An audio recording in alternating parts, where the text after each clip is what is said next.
کہ یہاں تک کہ اللہ تعالیٰ اپنے بندوں کے درمیان فیصلے کریں گے اس دن میں جس کی مقدار 50,000 سال کی ہے۔ عبداللہ ابن عباس رضی اللہ عنہما سے ایک شخص نے پوچھا کہ وہ دن کیا ہے جس کی مقدار 50,000 سال کی ہے؟ ابن عباس رضی اللہ عنہما نے فرمایا وہ کون سا 50,000 سال کا دن ہوگا؟ اس نے کہا کہ میں تو خود دریافت کرنے آیا ہوں۔ آپ نے فرمایا کہ سنو، یہ 2 دن ہیں جن کا ذکر اللہ تبارک و تعالیٰ نے اپنی کتاب میں کیا ہے۔ اللہ تعالیٰ ہی کو ان کی حقیقت کا بخوبی علم ہے۔ میں تو باوجود نہ جاننے کے کتاب اللہ میں کچھ کہنا مکروہ یعنی ناپسندیدہ جانتا ہوں۔ پھر آگے اللہ فرماتے ہیں کہ اے نبی، تم اپنی قوم کے جھٹلانے پر اور عذاب کے مانگنے کی جلدی پر جسے وہ اپنے نزدیک نہ آنے والا جانتے ہیں صبر و سہار کرو، جیسے اور جگہ اللہ نے فرمایا یستعجل بها الذین لا یؤمنون بها الى آخر الآیہ، یعنی بے ایمان تو قیامت کے جلد آنے کی تمنائیں کرتے ہیں اور ایماندار اس کے آنے کو حق جان کر اس سے ڈر رہے ہیں۔ اسی لیے یہاں بھی فرمایا کہ یہ تو یعنی کفار و مشرکین اسے یعنی قیامت کے دن کو دور جان رہے ہیں بلکہ محال اور واقع نہ ہونے والا مانتے ہیں، لیکن ہم اسے قریب ہی دیکھ رہے ہیں، یعنی مؤمن تو اس کا آنا حق جانتے ہیں اور سمجھتے ہیں کہ اب آیا ہی چاہتا ہے، نہ جانے کب قیامت قائم ہو جائے اور کب عذاب آ پڑے، کیونکہ اس کے صحیح وقت کو تو بجز اللہ تبارک و تعالی کے اور کوئی جانتا ہی نہیں۔ بس ہر وہ چیز جس کے آنے اور ہونے میں کوئی شک نہ ہو اس کا آنا قریب ہی سمجھا جاتا ہے اور اس کے ہو پڑنے کا ہر وقت کھٹکا ہی رہتا ہے۔ يوم تكون السماء كالمهل وتكون الجبال كالعهن ولا يسأل حميم حميما يبصرونهم يود المجرم لو يفتدي من عذاب يومئذ ببنيه وصاحبته وأخيه وفصيلته التي تؤويه ومن في الأرض جميعا ثم ينجيه كلا إنها لظى نزاعة للشوى تدعو من أدبر وتولى وجمع فاوعى۔ جس دن آسمان مثل تیل کی تلچھٹ کے ہو جائے گا اور پہاڑ مثل رنگین اون کے ہو جائیں گے اور کوئی دوست کسی دوست کو نہ پوچھے گا حالانکہ ایک دوسرے کو دکھا دیے جائیں گے۔ گنہگار آج کے دن کے عذاب کے بدلے فدیے میں اپنے بیٹوں کو اور اپنی بیویوں کو اور اپنے بھائیوں کو اور اپنے کنبے کو جو اسے جگا دیتا تھا اور روئے زمین کے سب لوگوں کو دینا چاہے گا تاکہ اسے نجات مل جائے، مگر ہرگز یہ نہ ہوگا۔ یقیناً وہ شعلہ والی آگ ہے جو منہ اور سر کی کھال کھینچ لانے والی ہے، وہ ہر اس شخص کو پکارے گی جو پیچھے ہٹتا اور منہ موڑتا ہے اور جمع کر کے سنبھال رکھتا ہے۔ سامعین، اب ان آیتوں کی تفسیر سماعت کیجیے۔ قیامت کی ہولناکیاں۔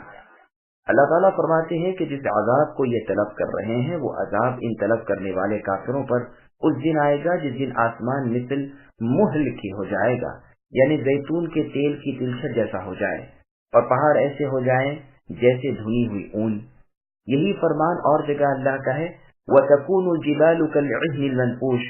پھر آگے اللہ فرماتے ہیں کہ کوئی قریبی رشتہ دار کسی اپنے قریبی رشتہ دار سے پوچھ کچھ بھی نہ کرے گا، حالانکہ ایک دوسرے کو بری حالت میں دیکھ رہے ہوں گے، لیکن خود ایسے مشغول ہوں گے کہ دوسرے کا حال پوچھنے کا بھی ہوش نہ رہے گا، سب آپا دھاپی میں پڑے رہیں گے۔ ابن عباس رضی اللہ عنہما فرماتے ہیں کہ ایک دوسرے کو دیکھے گا، پہچانے گا، لیکن پھر بھاگ کھڑا ہوگا، جیسے اور جگہ اللہ نے فرمایا لِكُلِّ امْرِئٍ مِّنْهُمْ يَوْمَئِذٍ شَأْنٌ يُغْنِيهِ، یعنی ہر ایک شخص ایسے مشغلے میں لگا ہوا ہوگا جو دوسرے کی طرف متوجہ ہونے کا موقع ہی نہ دے گا۔ اور جگہ اللہ کا فرمان ہے کہ لوگوں اپنے رب سے ڈرو اور اس دن کا خوف کرو جس دن باپ اپنی اولاد کو اور اولاد اپنے باپ کو کچھ کام نہ آئے گی۔ اور جگہ اللہ کا ارشاد ہے کہ وہ قرابت دار ہوں لیکن کوئی کسی کا بوجھ نہ بٹائے گا۔ اور جگہ اللہ نے فرمایا فَإِذَا نُفِخَ فِي الصُّورِ فَلَا أَنْسَابَ بَيْنَهُمْ يَوْمَئِذٍ وَلَا يَتَسَاءَلُونَ، یعنی سور پھونکتے ہی سب آپس کے رشتے ناتے اور پوچھ گچھ ختم ہو جائے گی۔ اور ایک جگہ فرمایا یوم یفر المرء من اخیہ وامہ وابیہ وصاحبتہ وبنیہ، یعنی اس دن انسان اپنے بھائی سے، ماں سے، باپ سے، بیوی سے اور فرزند سے بھاگتا پھرے گا، ہر شخص بوجہ اپنی پریشانیوں کے دوسرے سے غافل ہوگا۔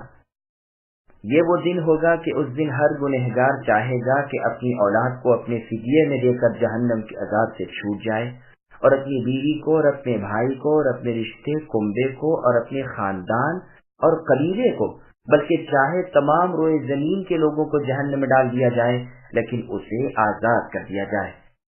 آہ کیا ہی دلگداز منظر ہے کہ اپنے کلیجے کے ٹکڑوں کو، اپنی شاخوں اور اپنی جڑوں کو اور سب کے سب کو آج فدا کرنے پر تیار ہے تاکہ خود بچ جائے۔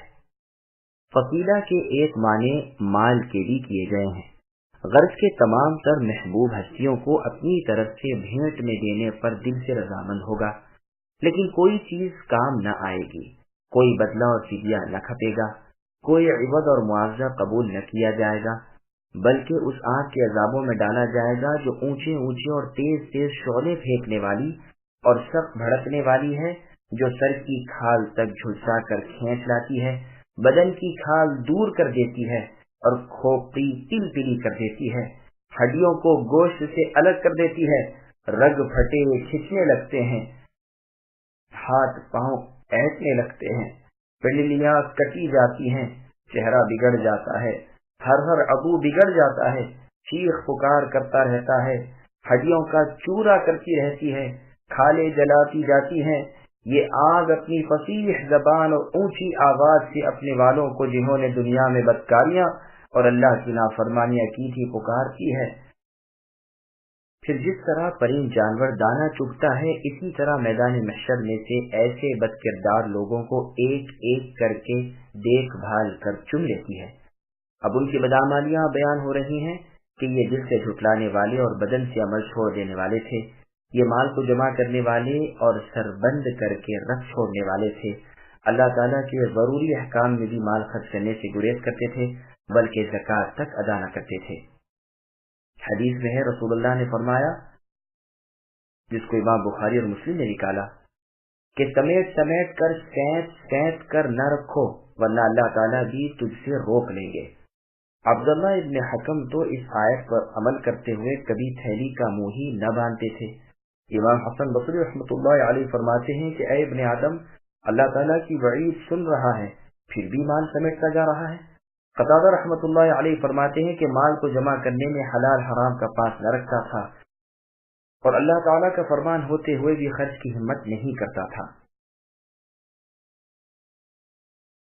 إن الإنسان خلق هلوعا إذا مسه الشر جزوعا وإذا مسه الخير منوعا إلا المصلين الذين هم على صلاتهم دائمون والذين في أموالهم حق معلوم للسائل والمحروم والذين يصدقون بيوم الدين والذين هم من عذاب ربهم مشفقون إن عذاب ربهم غير مأمون والذين هم لفروجهم حافظون إلا على أزواجهم أو ما ملكت أيمانهم فإنهم غير ملومين فمن ابتغى وراء ذلك فأولئك هم العادون والذين هم لأماناتهم وعهدهم راعون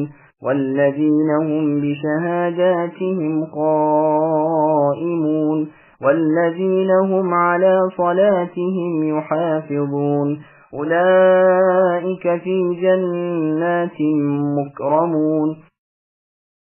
بے شک انسان بڑے کچے دل والا بنایا گیا ہے، جب اسے مصیبت پہنچتی ہے تو ہڑبڑا اٹھتا ہے اور جب راحت ملتی ہے تو بخل یعنی کنجوسی کرنے لگتا ہے۔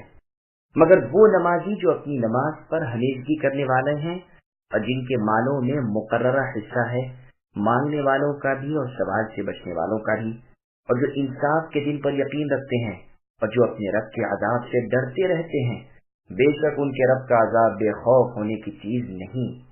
اور جو لوگ اپنی شرمگاہوں کی حرام سے حفاظت کرتے ہیں، ہاں ان کی بیویوں اور لونڈیوں کے بارے میں جن کے وہ مالک ہیں انہیں کوئی ملامت نہیں، اب جو